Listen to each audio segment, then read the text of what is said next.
Okay, go ahead. Wrong button. Recording.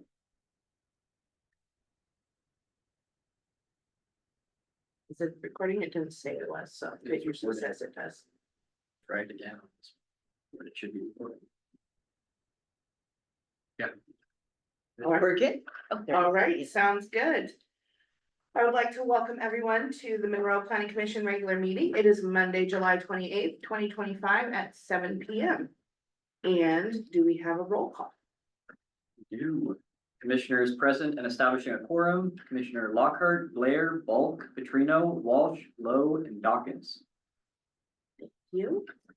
We do not have any members of the public present this evening, so we will go ahead and move on to agenda item 4.1, which is approval of the minutes from the June 9th, 2025 meeting.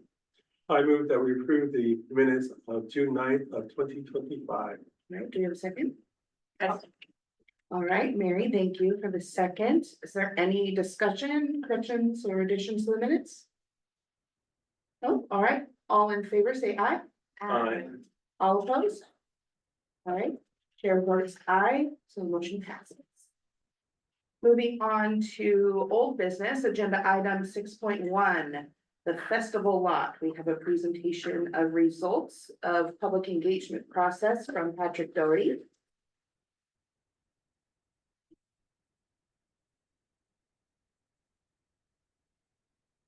think you're muted, Patrick. Good evening, everyone. Can you hear me now? No, can't hear. Still can't hear. It still isn't on our end, Huh. so turn up volume. You could hear me at the beginning. That's weird. Can you hear me now? No? We're working on it. I think it's our end with audio. Can you hear me? Can you hear me talking now? No? Do you want me to leave and come back in? Not working? I know. How about now? Can you hear me now? Yes. Well, trying to figure out which one, because sometimes I'll get feedback. Can you hear me now? There we go. Let's my computer. Through your computer, you said?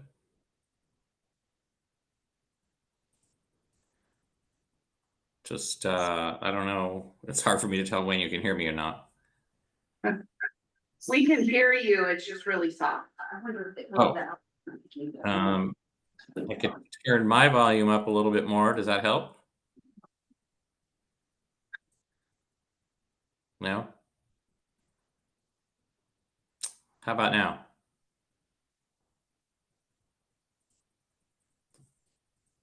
How about now? Can you hear me now? There we go. There we go. That's Okay. better? We're good? Just Yes. need a little technical adjustment. We're good. Okay, good. Well, sorry about that. Well, good evening, folks. I'm Patrick Doherty, your Economic Development Coordinator for the city. And I'd like to share with you a presentation that's essentially a summary of the public engagement process that we held earlier this summer for the festival lot. And so I think what I'll do is just kind of summarize some of the things that are in your agenda bill. Obviously not read it all because you have obviously read it. And so I'll just kind of summarize it. And I'm seeing it on the screen there, which is great help to me because that way I don't have to toggle back and forth. So I think what I'll do is just have it kind of scroll down to where we start on the background there. So again, as you've probably read, and this is more just as by way of summary, the idea of a festival lot downtown has been around for decades, really.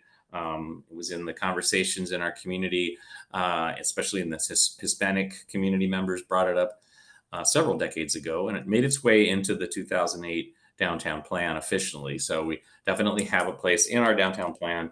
As old as that plan is, it's still a current plan that encapsulates the notion of a festival lot, a flexible public space that serves multiple functions and include parking as well as restrooms. So that there's a link in the agenda bill for the downtown master plan. You of course know that, and you can look at that at your leisure.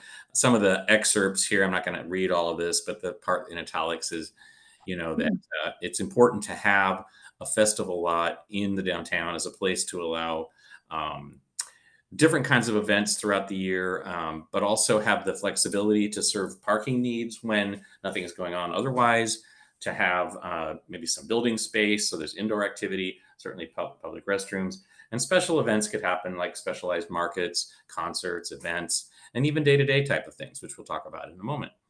So when the properties and there are two properties, it has to be remembered that it's the bank and the chiropractor's office.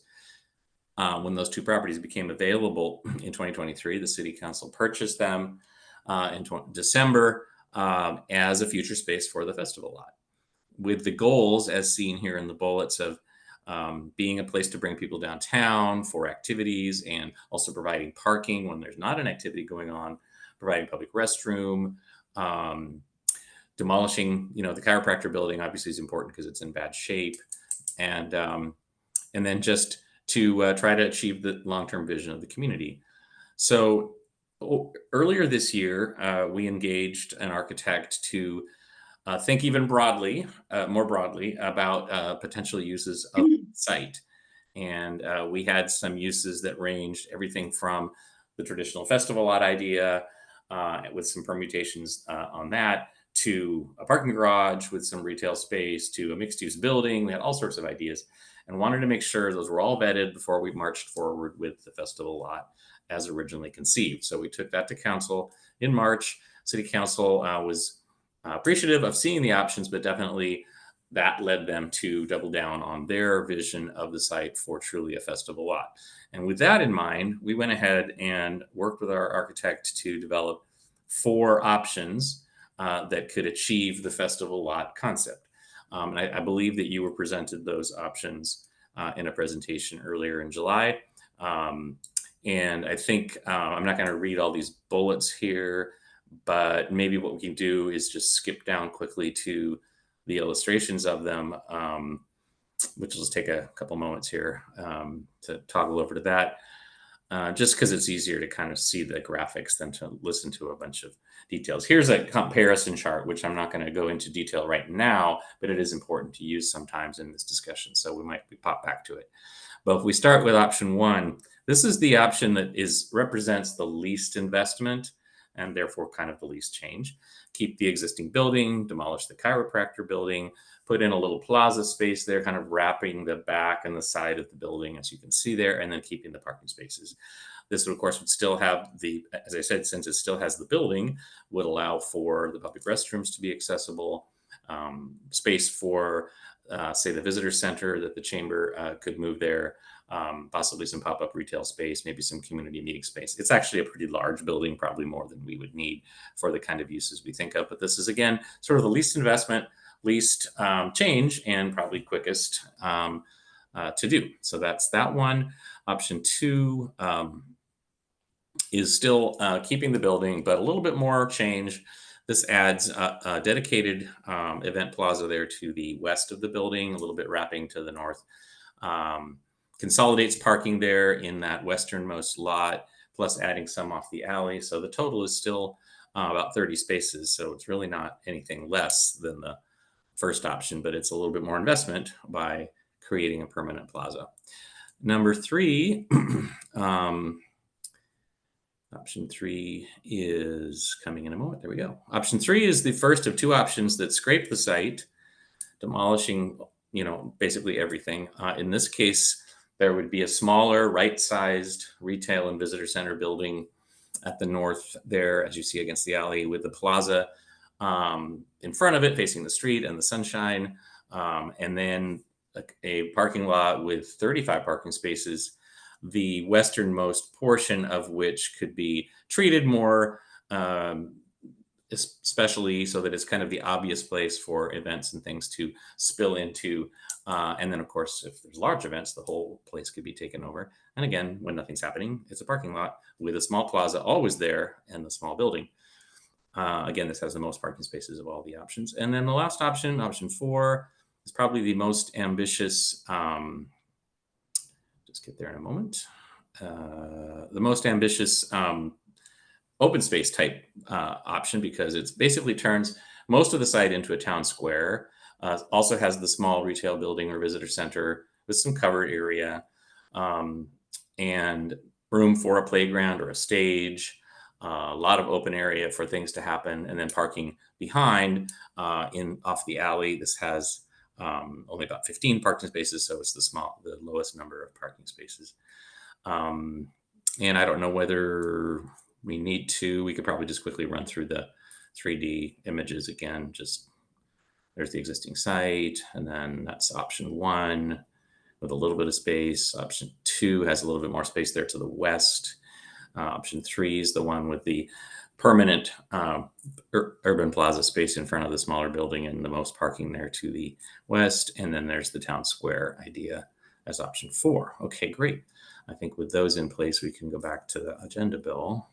And so what it says here, and I'm going to repeat this because it is important for you all or anybody who might be watching. It's important to keep in mind these are illustrated concepts and not designs. And so it's important just to recognize that they are placeholders of options that could achieve our concept whenever a preferred option is finally chosen. If so, then we would proceed to design development. The next section here, again, I'm not going to read everything, but it's important to remember that, especially in a downtown environment, open space is it's like a jewel. It's a wonderful thing to have, but it can also be something that you have to care for, right? And so you can't just build it and then walk away and hope that it's fine. And occasionally there's an event. You really have to think about programming and activity really all year and all the time. So these things and these bulleted items are the kinds of things that could happen in this sort of space. And there's no reason for you to read them all, but small events, larger events, daily events, weekly events, all sorts of things. There's a great link there to the Project for Public Spaces website that has what makes a successful space. I encourage you to look at that. It's kind of interesting. So again, this is really what the point is now. We're getting to the public engagement process. The point of this evening's meeting is to explain, to share with you what we learned from the public. And our public engagement process was basically spanning the month of June. And we had 2 open houses in the bank building on the 12th and the 18th, 2 different times, 6 p.m. and noon. We were at the farmer's market twice with a booth for several hours, both times. We created a dedicated web page with all this information, and we had an online survey. You'll hear more about that in a moment. That was open all month. And of course, we publicized by all the media that we normally use. So regarding the online survey, we had a pretty good response. We had 365 respondents, which is pretty good for a public survey out there in the internet land. And we have several documents attached to the agenda bill here that you may have looked at that have different levels of detail. And I think maybe I'll just read the key takeaways, and then maybe we can jump down to the survey after that. So the public expressed a clear preference for option 3 of of those 4 options you just saw. They preferred that I shouldn't say design, I should say concept, really balances open space with a little bit of infrastructure and buildings, but also provides the most parking. I think that's probably what drove people's preference for option 3. And maybe we could jump down to the survey result. I think if you just click on that link, there we go. There it is.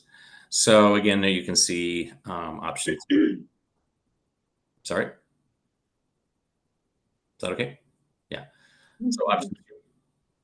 I feel like there's feedback or something. You guys hearing me still? Yep. Okay, good. So there's option 3. You can see it leading the pack there. And we don't need to really talk more about that. Let's go down to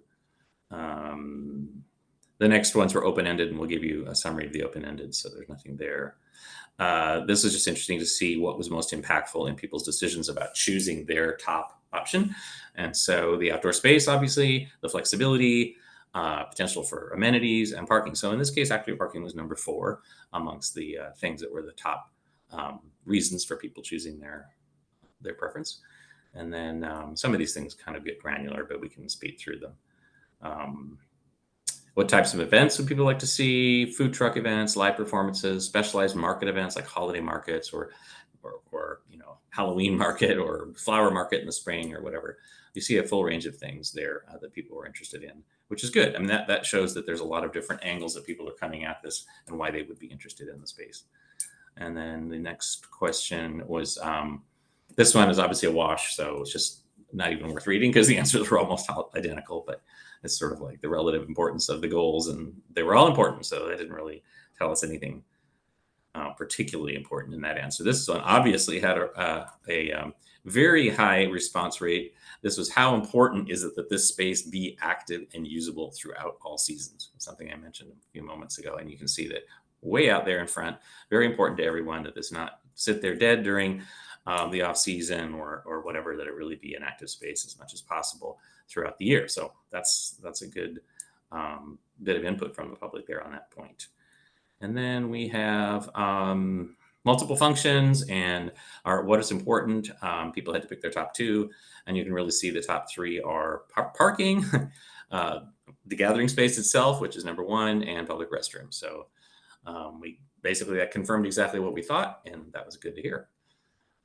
Let's see, what else do we have here? Which characteristics best describe the experience people hope to have at a festival lot? And family friendly was really high up there, and then festive and vibrant and natural and green were high. Natural and green is kind of funny because it's in a downtown, so that's sort of a surprising one, but that just means that they don't want to completely hardscape. They want to see some infusion of landscaping and maybe a little lawn area if it were the bigger option. So anyway, that was interesting, but family friendly did not surprise us. That makes a lot of sense. And then this was interesting. How it's almost exactly in the order of the questions coming there. What outdoor amenities do they want to see? And the top is interesting, shaded and covered areas. So this represents two things. This represents the understanding that there are hot days here, as we know, and people want to be able to go and sit somewhere in the shade and enjoy the space. But also, as we know, there's a lot of drizzly days or cool days, and they may want to have some cover from the weather, but still be outdoors. And then, you can just read the rest of them. It's interesting. The ones that really got people's attention were definitely want to make sure there's always an open space at Plaza. Outdoor stage, that was interesting to see that scored high. Outdoor cafe, splash pad. You're not going to read them all. Anyway, that was interesting how they all just went in that order like that. And then I think, it was interesting to see what were the kind of people we were hearing from. And what was great to see is that the single largest cohort of respondents were people who visit downtown several times a week. So that's great. These are people who are engaged, but we had people even who go only once or twice a month or rarely, and they were still engaged in our process. So that's a really good cross section. I value that input.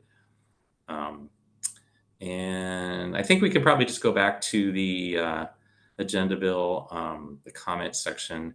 So this is just a summary of the open comments. There were several places in the survey people could leave open comments, as well as at the farmers market booth and at the open houses, we had a comment box so people could put comments in that they just wrote on cards. And just kind of summarizing again what you see here, parking was important to everyone. It seems like, I'm exaggerating when I say everyone, but majority of people mention parking in some way, either very, very important to them or just saying something like parking has to be included. The shaded areas, the covered areas, the restrooms, concerned about vandalism, so make sure that they're well maintained. Flexible due to the weather, some coverage. We've already heard that. Parking is needed. Spray park for the kids, people brought up that. Visitor center, some people were concerned about whether that was necessary. I think most people who are local to Monroe don't understand the need for a visitor center because they're not visitors, but it's a very important thing to our visitors, and we have many visitors. Police, I like this one. Please invest in a place that is beautiful, whether it's empty or not, and that's great. We got some good, and then again, saying it's not just a bunch of wet concrete 9 months of the year. And then, the last comment was great. And it's basically that a lot of people thanked us for doing this process and engaging them and asking what people are interested in for the space. So let's move on, I think, to whatever is next. Again, this process that we've now started after the public engagement process is sharing with and eliciting comment from the boards and commissions. So last week we shared this with EDAB, and the kinds of comments that they had are summarized here. They wanted to know whether there was an opportunity in thinking about its development and the budget for it, whether there's an opportunity for the public or the business community to donate or sponsor items. And that's certainly something that would be in the hopper as far as making it happen. And again, business-minded people, you can tell here, could there be rental income from use of the facilities? EV parking, they felt, is very important. You may have seen in the concept illustrations the indication of some EV parking. That's not just a greenwashing. The reason for that actually is to serve as an attraction to drivers on US 2 who may have a long drive ahead of them, especially in the winter when the batteries draw down faster. We've heard even from our own architect about the notion of stopping somewhere to charge up as they go up to the mountains or back down, and that it would be great to attract them to come downtown, spend that hour or however long it takes perusing downtown, shopping or dining. Make sure there's adequate lighting. The EDAB was not as supportive of the splash pad. They felt that was a big expense and a lot of work, but certainly a fountain, maybe interactive fountain. Obviously, they're concerned about the budget and how would it be funded. They'd like to start using the site now. They said, maybe some small events and gatherings and using the building should start soon so that it starts to create some energy and interest around the future of that site, like pop-up events. The tree lighting festivities could move even this year. And they felt that, once council does approve an option and decides to move forward with the next steps, that it would be great to have signage on the site announcing the development of the festival lot, again, as a way of engaging the community and keeping interest. So our phases that we're in basically are self-explanatory. We've completed our first phase, which is analyzing options. The second phase was the public engagement, and you can just scroll down slightly, Liam. And we're in the third phase, which is analyzing the input, presenting it to you all, and after you, the park board, and then going to council in September to start a conversation with them. So I think with that, that's a very kind of high level summary. There's a lot of detail in the attachments, and I can pass it back to Chair and take any questions. And of course, we want to lodge all your comments for the record to share with both the park board next and ultimately council. Thank you so much, Patrick. We've definitely brought this up within our commission here several times since the city purchased the property. So it's really exciting to see the public engagement with this, and then also just that it's moving forward. And I definitely think of making sure the community continues to know that this is underway at all stages is a fantastic idea. So do any commissioners have comments or questions? Brandy?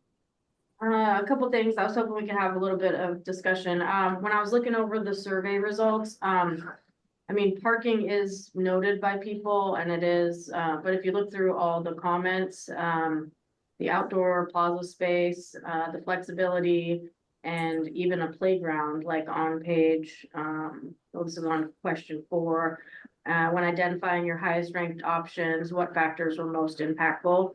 Parking is ranked number 4th on that. My concern is that we jumped right away saying that that the public definitely leaned toward option 3, but really that was only about 30 people more because we only had 365 results. So I just worry that we're not completely sure that option 3 is really it for me, because it looks to me like a lot of what people are asking for, this is a festival lot. It didn't say we're going to make a parking lot. Whereas that seems to be option 4 is the one to me that fits more what people are asking for. And end of that comment, different comment. For the EV parking, I see where that could be helpful for downtown, but getting signage all the way from Highway 2 to leading people to that parking stall would be difficult, where we could do EV parking at Travelers Park. That's already right off the highway. That's already what it's called. That's what it's for. We've talked before about having like a small dog watering area where people would let the dog out and could, feed and water the dog. They can charge their electric vehicle. They're still close enough to downtown that they could walk. So saying like that's a great idea, but maybe not at this festival lot. Maybe that, let's focus that the festival lot is for the festival stuff. and use those ideas somewhere else. Same with the splash pad. Splash pad could actually be better suited at Travelers Park. Like, these are obviously, that would be something that you would set down the line for a different discussion, but by saying it, getting it out of this idea doesn't mean I'm saying I don't think it should go at all, but go somewhere else. Let's see, Liam, is there a way that you could print the survey results for me, that I could have it for, I could pick it up at City Hall or something? Let's see. Yeah, so I think that all the survey results are great. I like looking over everything in a lot of detail to be sure that we're actually making the best recommendation for the most people. That's it. Thank you. Thank you, Brandy. Anyone else have comments or questions? Tony? Yes, thank you for this, all this information. I found it fascinating. Option 3, to me, was chosen by plurality, at least, because it met everybody's needs. People who wanted a festival, and people who wanted parking, and such. And so sometimes when you try to meet everybody's needs, you don't satisfy anybody. So I have a concern about that. But whatever option we go to, one of the things that makes something inviting is the feeling of safety. I like the idea of the visitor center because that means that there's going to be presence and such. And I hope the visitor center is designed in such a way that people feel that people inside the visitor center, the staff, can keep an eye on the plaza. Because that's what makes people feel safe, is feeling. About 15, 20 years ago, I remember reading a study that took place in New York City. And they were saying, here people invest $1 billion in a skyscraper.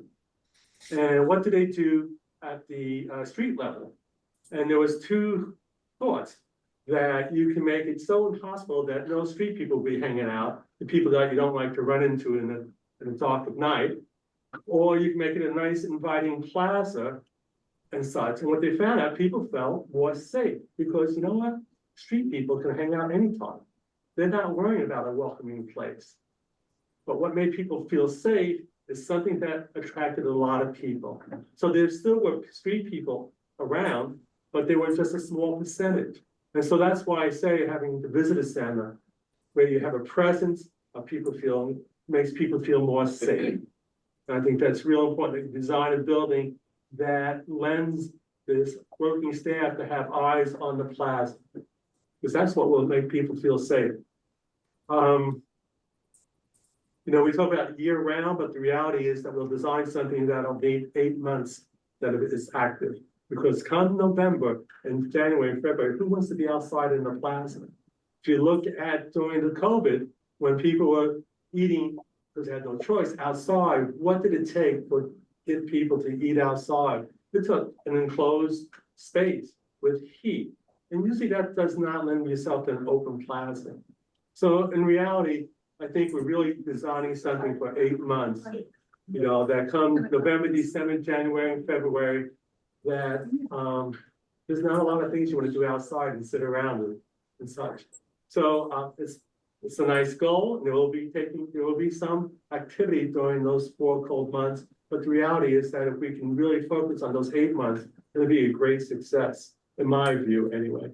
The one thing I'll remind my fellow commissioners is that Travelers Park is land owned by the state, not by the city, even though we use the term park and the city maintains it.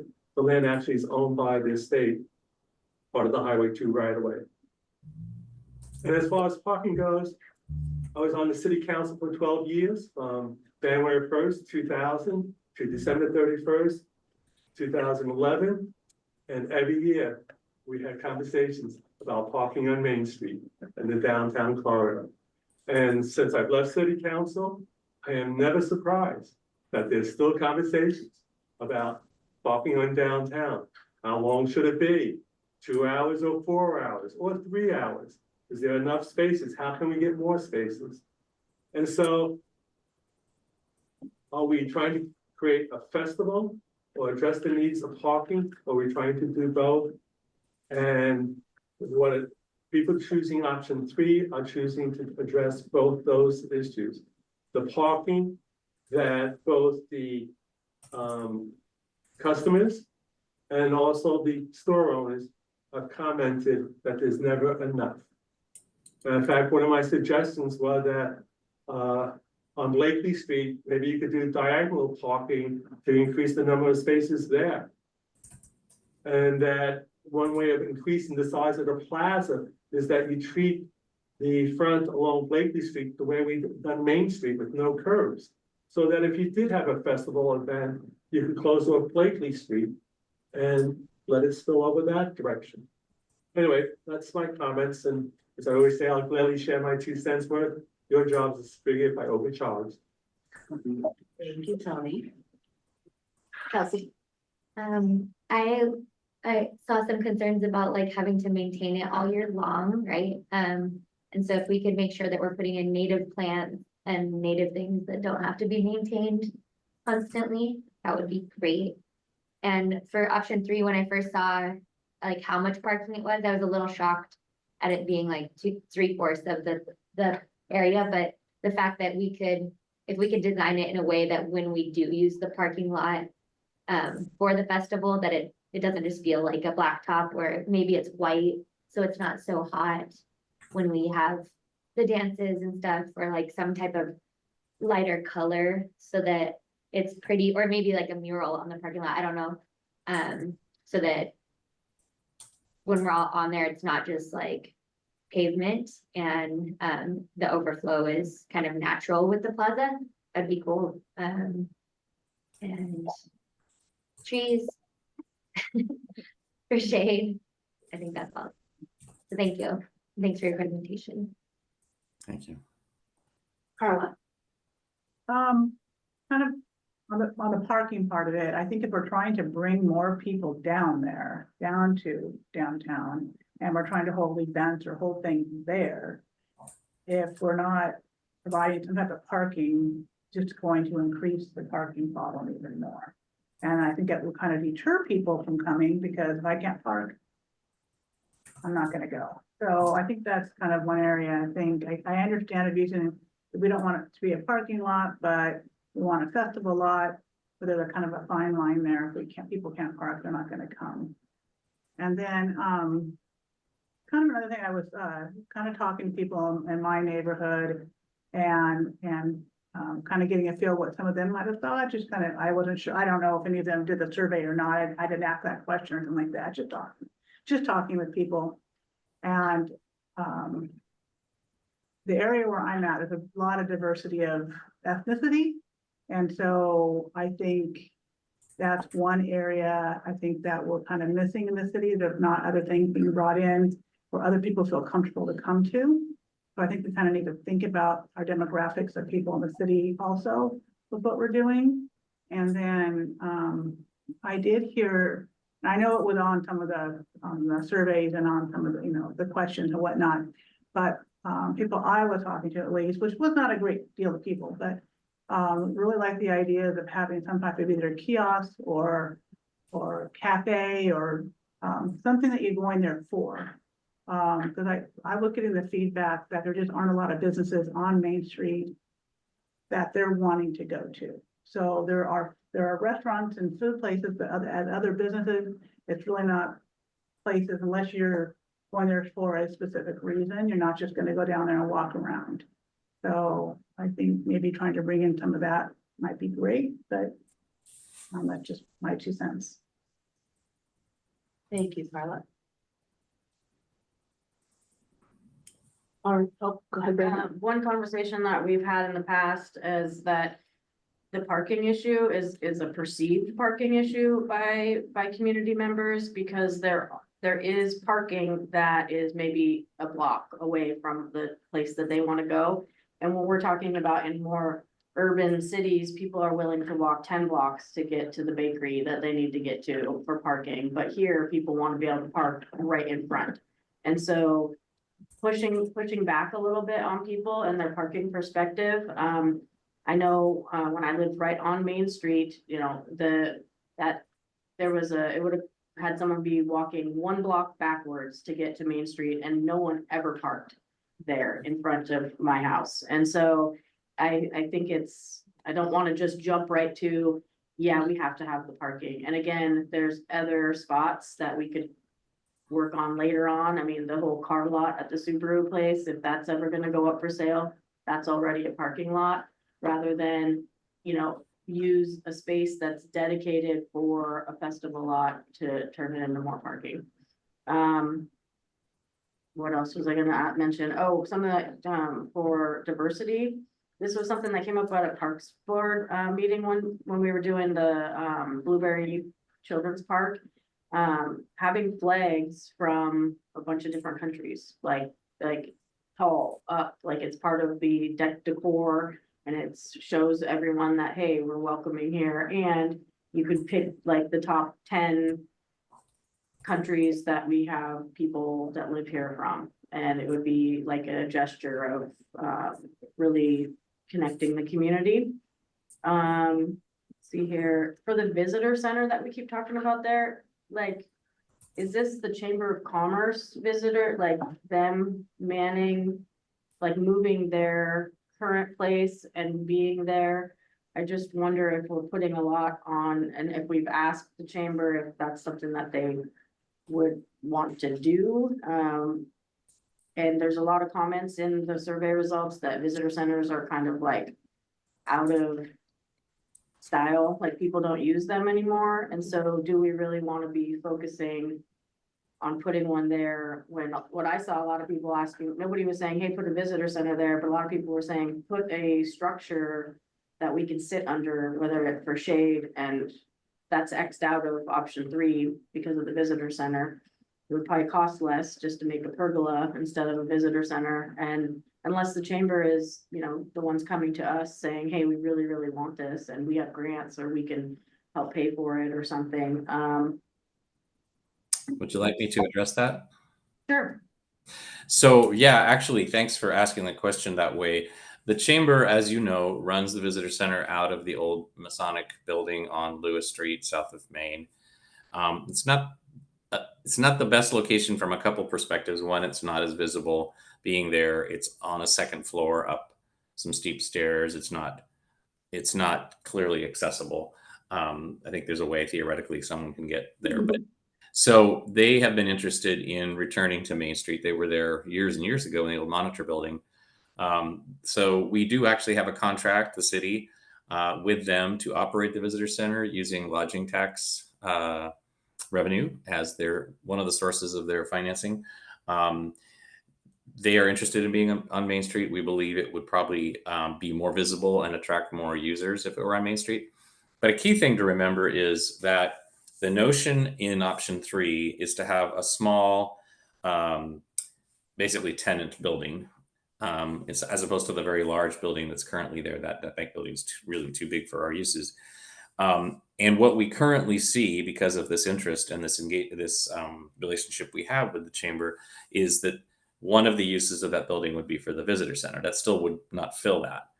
And then there could be pop-up retail space, there could be a small coffee stand or something, and the public restrooms. So actually, they would be the gatekeepers to the restrooms. It would be indoors, so that way it would keep it, less as a nuisance. They would be the ones, as we heard earlier in a comment, that would be looking out and sort of being vigilant about the public place, the public plaza in front of them. But that could all change. That could be our agreement for the next 2 years or something, and maybe it would change. But that building would still be available for retail, for events, for cafe, for bookstore, for whatever meeting space. The concept is to have some kind of a building that activates the space all the time, and also has the restrooms in it. So it may not be the visitor center forever if they decide to change their mind, but right now they're interested in being there, in part of the building. Thank you. And when they were on Main Street, the visitor center, they also had public bathrooms available, which the other retailers appreciated that they could direct people to, as opposed to their own private ones. The other thing I would remind everybody is that West Main Street, historical downtown, goes all the way to Madison. So as we are designing this festival plaza, that we keep that in mind, that it should reflect the history of Main Street. That, in my opinion, it shouldn't be a, modern looking building. That it'd be nice if they could do stuff that reflected the history of Main Street. With murals on the side depicting old Main Street, or just also the design of the building itself. Thank you. Bob? I am torn between 3 and 4, and I think if we could do a little tweaking between the two options, is, to me, I'm frustrated because we go from 35 parking places to 9. I mean, so we go from maybe too many to definitely too few. So maybe we could tweak option 4 to get a few more parking places in. Maybe move the building in a little bit further and wrap around the parking around the building. That will reduce the space for the square event space. But you would still get the benefit of those amenities, and you get the benefit of a few more parking places. Parking is a frustration. It's situational frustrations, so when you want it, you want it, and if you don't want it, you don't need it. But clearly we need it. And perhaps we can make the visitor center building a little, maybe split the difference, a happy medium between the 1,500 square feet in option 3 and the 33,000 square feet in option 4. Maybe kind of like bring the two together and kind of have a midpoint in all of this. Surprisingly, and I'm not going to put, no offense to the report, I don't believe the price figures. I think we're going to be a lot more expensive than that. So I think price cost is going to have to be looked at as we get more toward implementation. And I guess we'll cross that bridge when we come to it. I'll go ahead and comment. I agree kind of with Bob on that, and maybe looking at a combo of the 3 and the 4. Because based on the comments that people left in those surveys, I was surprised that 3 was the option that was preferred over 4 based on that. So maybe like a combo of the 2 is something that could be done. And then in terms of like the splash pad, I'm the mom of 3 kids, ages 10, 8, and 4. So I want a splash pad so bad in this town. I think that is a horrible spot for it. I'm just being honest. Because I don't know if you've been to the splash parks in that are out of town, but they attract a lot of people. Always. And Constant. even our models, like, the parking is not, it's not gonna work down there. And it's so open with the traffic. I just don't think it's a good spot. There's other places in the city that I think might be better suited to a splash park if that's what the community is wanting. And then to the point of parking, yes, I do believe that the parking situation is more perceived than anything, which speaks to, maybe just a way to communicate with signage downtown where there is parking. And I think that the city right now needs to have big signage somewhere that directs people to say there is more parking here on this city lot in some fashion while things are underway. But with the concept idea, no matter which option you choose here, the idea is to bring more people down. And so we can't ignore parking altogether down there because it's gonna ideally bring more people. So what is currently maybe more of a perceived issue, but something that people still complain about a lot, will turn into a potentially actual issue once we're bringing more people down to the lot. So I guess with that, I have concerns with the parking primarily being, if the space is being used, then the parking goes away. If we have like a farmer's market type of thing down there, so then where is the parking gonna go? So in terms of like designs, these designs are beautiful and the overall concept, but I just hope that obviously that we're looking kind of once once the city decides which option they're gonna look more at, to really take that in-depth look at the design and not be like married to what's been presented already. And then my last point is that the downtown kiosk places that are like pop-up businesses, that concept I think is fantastic. So if that can get incorporated into whatever building structure goes up, if it's alongside the chamber or whatever. I think that would be, you know, fantastic, because we do have a lot of small businesses in this town that can't necessarily do, you know, rent year round downtown, but would love to maybe be downtown during the holiday seasons when maybe their products will be, you know, going out the door a little bit more and such like that, so. Tony, oh, I don't know who's first, sorry. I was just gonna comment on Bob's suggestion. If you look at option 2, that is your compromise. If you just remove the existing building and make that the plaza that we have in option 3, you have 30 parking spots in a larger plaza. Kelsey? Is there another meeting or more comments on when it comes down to design? So yeah, good question. So what the next steps, basically you're giving me a segue for the next steps part, so thank you. You're welcome. Yeah, so what we're doing is, again, I'm writing down everything you're saying basically, and we're trying to put that these comments into the documents that will go to council. But along the way, of course, we're going to parks after you all, and they'll have comments. Take this all to council, so they'll have the public's input, they'll have all of your boards and commissions input. And what we are requesting of council, if they're interested, their mission, if they decide to accept it, is to identify their preferred concept. But very good point that a couple of you have mentioned is maybe there's a hybrid, and we already covered that. I shouldn't say covered, but contemplated that notion of that maybe the council would say, well, we really like kind of a blend of concept X and concept Y or something like that. And so what they would then do is say, well, there could be two possibilities. If they're very interested in a particular option just as it is, recognizing it's not a design, but it's a concept option, they might say, nope, we like option X and we'd like to take the next steps towards the design development for concept X. And I'll tell you about what that is in a moment. They could, though, conversely say, okay, we actually don't like any of the concepts necessarily as such. We would like to see a hybrid of X and Y. So have your designer do kind of a hybrid, come back with maybe a couple options that are a hybrid, and let's see those. So it's kind of triangulating down to decision making. But whichever option they choose, I shouldn't say option because now I'm using that word two different ways. Whichever path they choose to get to their preferred option, they'll finally have a preferred option at some point. Then what they need to do, if they want to proceed, is approve the budget, obviously, for the next step, which is schematic design development. And schematic design development, let's say that they decide to move forward with whatever option and that schematic design development should occur in 2026. Identify the budget for that, and schematic design development then would start. That has points of interaction with the public, with the council, and they would get, marching orders, of course, about that design, some of the things that you've raised.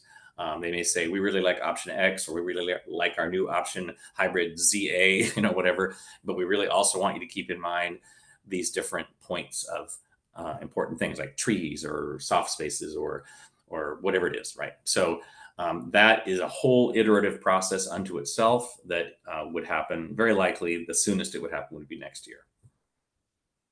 And that will be to the public, or that'll be like within. Well, right. It's up to the council how much public input they want to have, but I'm sure that we would recommend as staff that there be points of public interaction.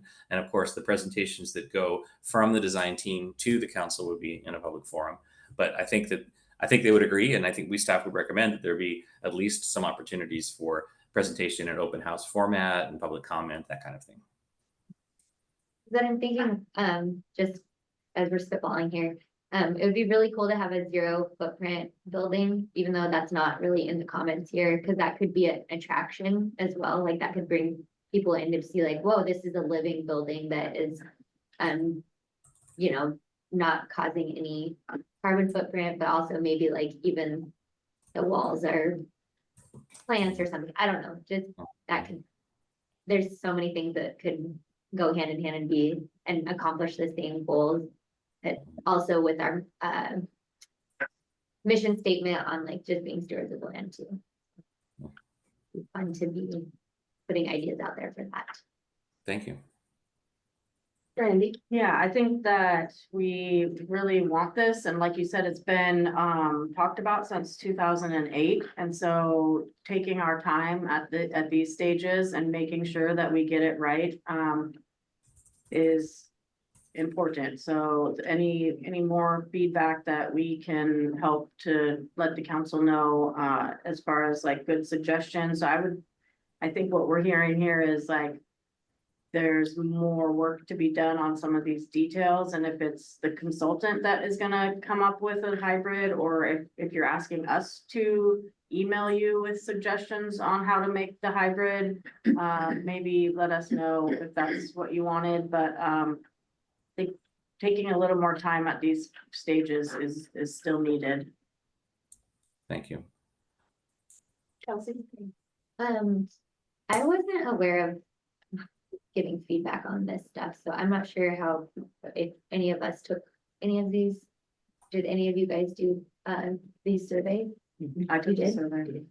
And so maybe I just missed that, but I didn't know if it came in the mail or was that a meeting I missed or something.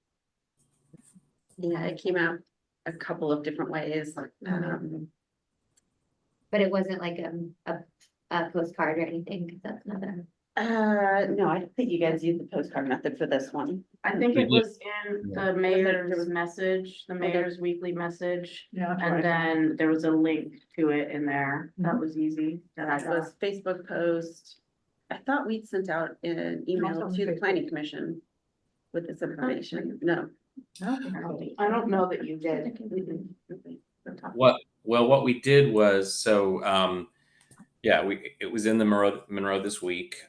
It was on Facebook, and then we boosted, I think, the one or two of the Facebook posts so that it would be targeted to our community and to people with interest in open space and that kind of thing. Like I said, we attended the farmers market, and then I believe that I thought that we did send a email to the boards and commissions, but I didn't do that myself. So Same, I know, because you and I were coordinating, but then again, that's also when Hannah was out of the office, and that's my magical workers. We could have dropped the ball on our end as well, but. although Monroe this week usually goes to all the boards and commissions, doesn't it? Yeah, Yeah. yeah. So, right, it's we've noticed in a couple things just over only the couple of years that I've been here, coming up on a couple of years, that it's unfortunate we don't have our own hometown newspaper to get the word out on some things like this. But having come from my last job was Edmonds for 8 years, and it was great having two local sources of news outlet to get things out, not just using social media and the website. All right, any additional comments or questions? No? All right, does that conclude this then, Patrick? Thank you. This has been great. You guys have had so much input. I mean, I've got pages here already, so this is great. And thank you so much. We appreciate you taking the time to be here for our meeting and to present this to us directly and open it up for our feedback as well. So thank you so much. You're I'm welcome. excited about this space. I think we all are really excited about this space, so. Thank you, Patrick. Okay, so long, everyone. Have a good evening. Bye. All right, moving on to agenda item 8, discussion by commissioners and staff.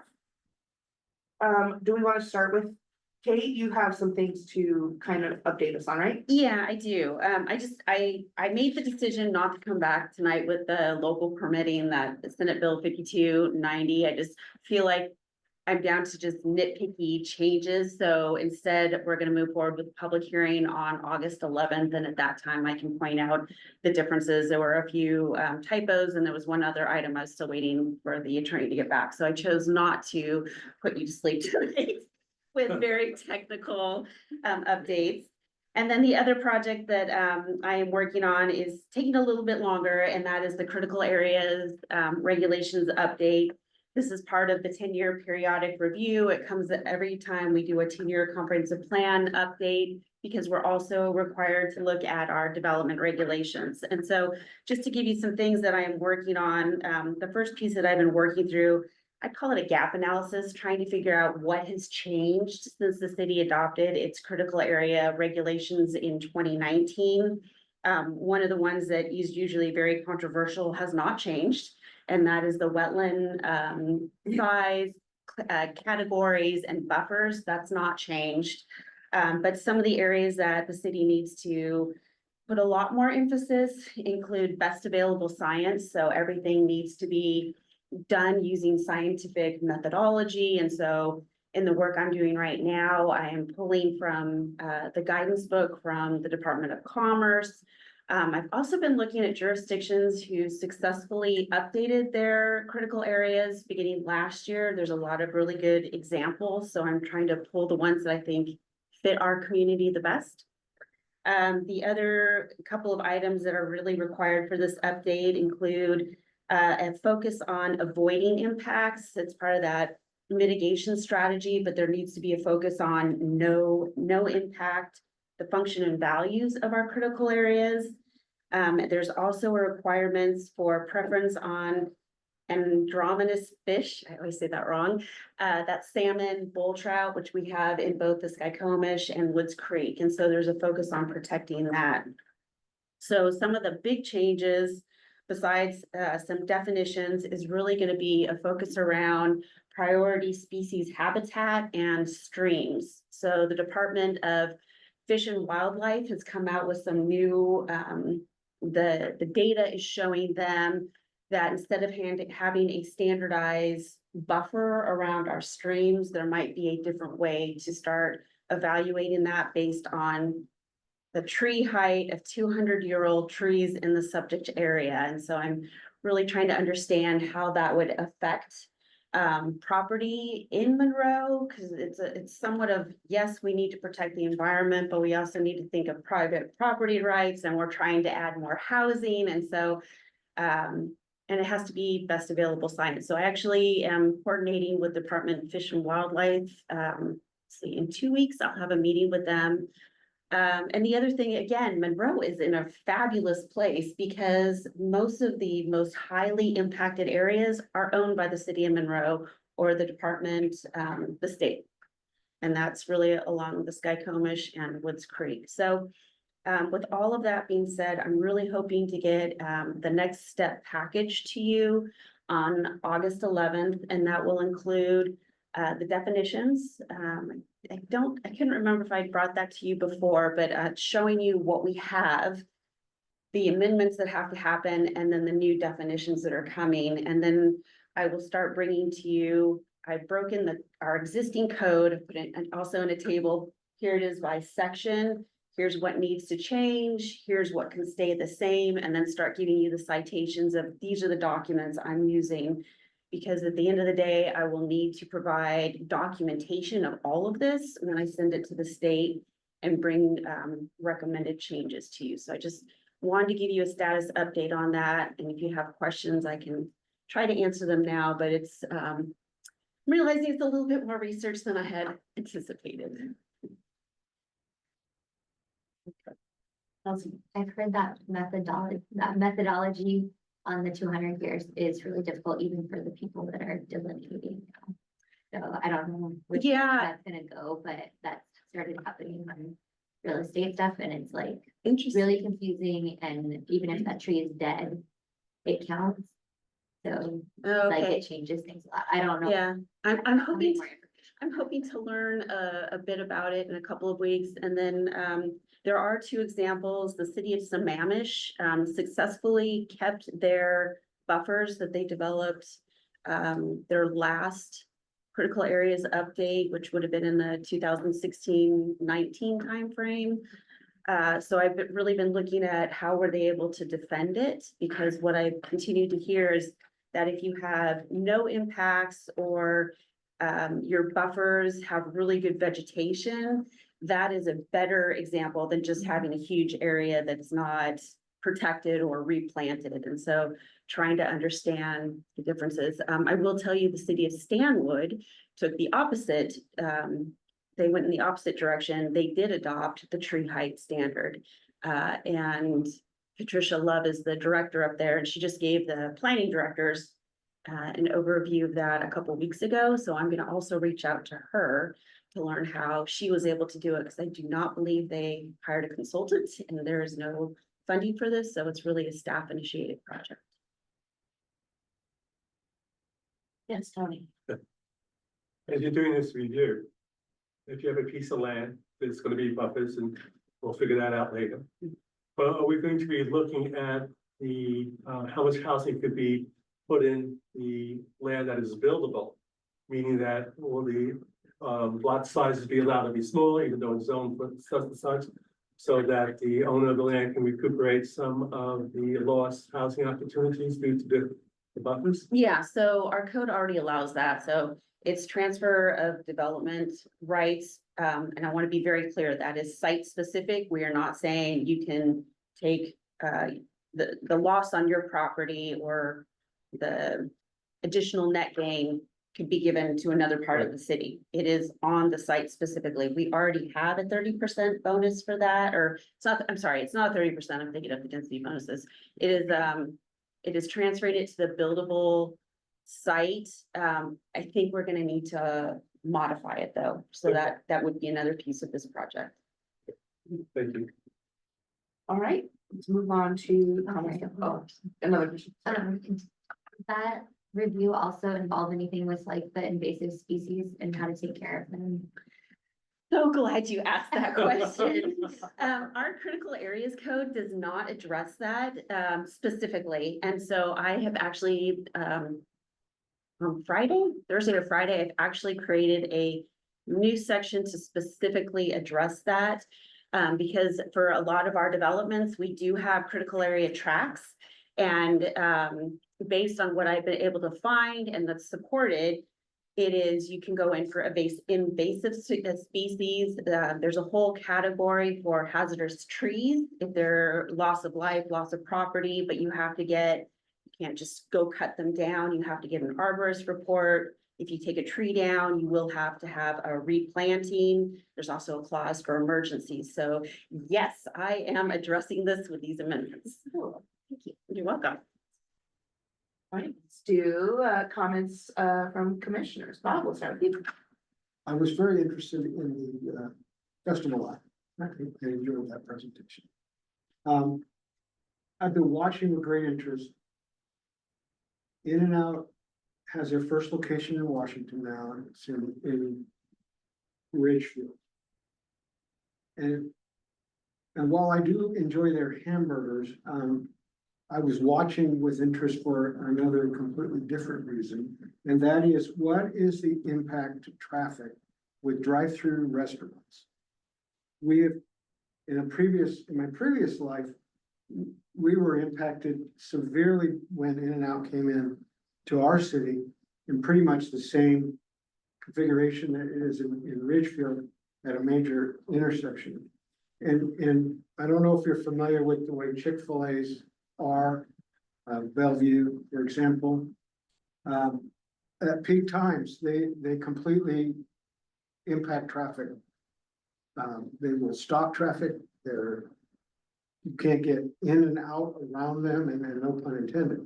But in the city I was in California, we had to do a complete traffic mitigation to allow both the traffic to coexist with the in and out. We had to alter the lanes. We had to put special lanes on the shoulder side of the street so people could go queue up, then they would queue up a quarter mile, half mile down the road. And they would completely block traffic. We had to have police come out and do directing of traffic. It was a mess. And I'm afraid, if we're not proactive with our site design, with the traffic, because of the drive-throughs, because we're gonna have Wendy's coming in and they're gonna have a drive-through, of course, and that's gonna impact that parking lot, which at times gets pretty busy. I don't know if Chick-fil-A is finalized the agreement to go into Red Robin, but if they do, that space needs to be designed so that there's a minimal traffic impact at that intersection. Because that's a very busy intersection. So it could be, I mean, if we don't do our homework and get this right, we will have impacts to our community. Also, the speed humps on 179th, has anyone experienced those yet? I like them. They do their job, that's for sure. Yes. And the first one you hit, you don't know it's there, you don't go fast down that street anymore. And that's what traffic calming is all about. They were giving everyone every chance to do it without that for a long time. Yeah, I mean, we have the same one right near you. We have traffic that's like the Indianapolis Speedway at times. But I don't want speed humps on my street. Thank you very much. Mary? The speed bumps. Yeah, we've been talking about, 'em. We're calling them calming bumps, because they calm you down. Because you have to slow down or you're flying. So it's been interesting, but I've heard nothing but good stuff because it's the students that are walking up and down the street. Pretty soon school's gonna start, so it's safety for them too as well. Other than that, that's it. Been just doing summer stuff, that's it. Yeah. And enjoying the music from my house. From the park. It's music in the park. Carla? I think we had a good conversation today. I think, this festival is gonna be something that obviously is going to be a lot more conversation, but I think it's good that we have a lot of differing opinions and bring out different ideas and, as you hear it, some things you don't even think about, oh yeah, that's a good point, or that's, this and that. So it's really good. And I'm excited for, this isn't gonna be realized for a while, but something to look forward to, which is good. And enjoying summer too, and it's been nice. I think it's been a good summer. And a little bit to Bob's thing on the Chick-fil-A. I also came from California, and in our city where they brought a Chick-fil-A in just a few years before I moved. And that was the traffic was a huge concession for city council and everybody, with that coming in. And I was not, part of anything to do with that, but I'll tell you, whatever it did, Chick-fil-A did it, and it didn't impact the major streets at all. It worked out great. So anyway, hopefully that's something, I don't know. But yeah, I'm looking for the rest of the summer and we're good. Not a good event out there. Thank you. Brandy?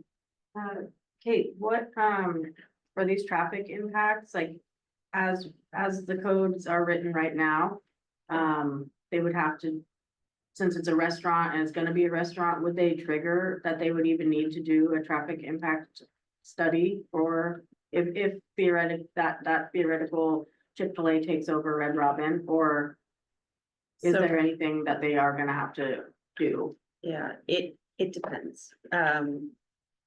You've heard that they've been in for a pre-application. That was one of the major discussions was around traffic.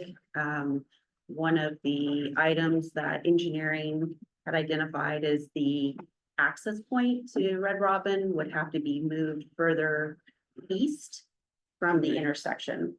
So I know our staff are absolutely looking at it already in the event that they make an application. I do know Wendy's was also reviewed, so I am hopeful that their plan and their queuing, because that also was tied to concern off of US2. I'm hopeful that it's gonna work.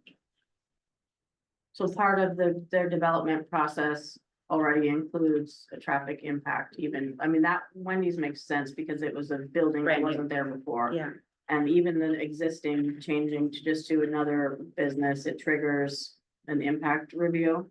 to some extent, because you have a sit-down restaurant, which is different than a drive-through. Okay. And so the traffic, and I don't know if a full-blown traffic report will be required, but I know our public works staff are already, hey, we've seen this in other communities. This is a very high-intensity, vehicle-oriented business. So they're already troubleshooting. Cause I'm wondering if there is something that we should be recommending a change for in the planning process. If there is a gap and something like we could prevent it from happening in the future or another restaurant changeover or something. So That would be led by Public Works.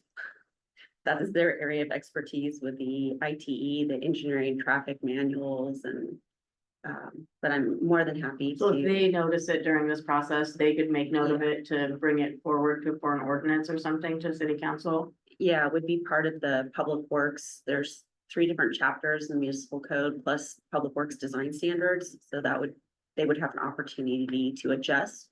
But again, a reminder, if an application comes in, they vest with what our current rules are. So it might be a learning adventure on our behalf. Right. Just hope if it is that somebody does that next step and Yeah, writes it for the next time. yeah. I'm also very excited about being involved with this festival lot. Something that people, 25, 30 years ago have been asking for, and now it's finally in our realm for review is, to me, it's a big charge because, we're helping, this is a long time coming, I guess, and it's finally here. So, it's very cool that that the council moved forward with getting that land and using that, looking back and saying, hey, let's do that festival lot we've been talking about. I'm impressed with that. Yeah, happy summer to everyone. That's it. Kelsey? I have been seeing a lot more people at the river this year than ever before, even on not weekends. So maybe our signage is working, which is really cool. With all the new Monroe signs. And then, is there, I don't know if any of them, a reason why the farmer's market is at Galaxy and not at Sky River? 'Cause it's so dang hot. Like, do you know why it's there? Well, it used to be downtown. And then it moved out to Too big Lake now. High. And then it moved to Galaxy. I do not know the history, but I do know since I've been back in Monroe, the farmer's market has been canceled at least twice because of the heat index. Cause like, if it was at the park, like how we do all the other events where they have the vendors with their road, it wouldn't be too hot, and I think that's kept me from going when it's too hot, I don't want to go to the river. And I've had I know a vendor that is no longer doing Monroe because of how many people are coming. Like, there's just not enough people coming on certain days. I believe, and the other thing is that I believe is managed by the Chamber of Commerce. Oh, So okay. it's, I would That's like encourage a- you to provide comments. Yeah. Okay, it's just curious, we have the river's like perfect. But yeah, I think that, thanks. Thank you. Big project in my neighborhood is new sewer line, new storm water line, and new water line on Blakely and Circle Drive, which is where I live, and Sam Street. And because we have that little park in the middle of our circle, it's the staging area, so I get to look at a 10-foot amount of gravel for the next couple months. But I'm excited when it's going to be done, because the city has promised that when it's done, that they will rebuild the park and plant new trees and such. Because they had to take down the 2 existing trees. I think the slow traffic ahead sign in my yard. This is for you or just for everybody? It's because of like, what? Yeah, I know. Oh, yeah. I know. Yeah, the slow traffic. Just another thank you to Patrick for the presentation tonight. And then also with the speed or the calming bumps. I am not an engineer, so I don't know what the reason is for like the separated bump. Fire trucks. Is it fire trucks? Is that why? Okay, that makes sense. Cause I mean, You want honestly, firefighters. it seems more modern to do it that way. It's just that like when I drive it, it's like half my car is in the pants. I'm like, interesting. And then speaking of that, there's a nice new bump that's gone in / going in on 154th as well. That one's a lot nicer. It's, you know, I mean, it still slows you down, but it's literally like a lump in the road right now. So, I love that the traffic calming, has been prioritized this summer, by the city. And, I know some of that has probably come into because the community was very adamantly against like the red light cameras and stuff when they had them for a while. They were removed pretty quickly after because of, yeah, so the traffic calming helps to slow down. It's definitely needed. I travel those roads daily really right now. And so I go over them often and it's nice to have that there. It's no different for me because I'm going the same pace I was always going for the most part. But my kids walk to and from school on 154th, and it's scary if you are on that road. So I appreciate the city's efforts in that this summer. Other than that, I do have more. There's one more Music in the Park left this Friday. It's the last one. And so I think we lost one this summer because of the 4th falling out of Friday, but so go out and see that. And then also, Brandy and I have both mentioned this before. We had the opportunity to serve on the facilities committee for the school district. Also, they have their board meeting. The school board has their meetings on the same days as we have ours here.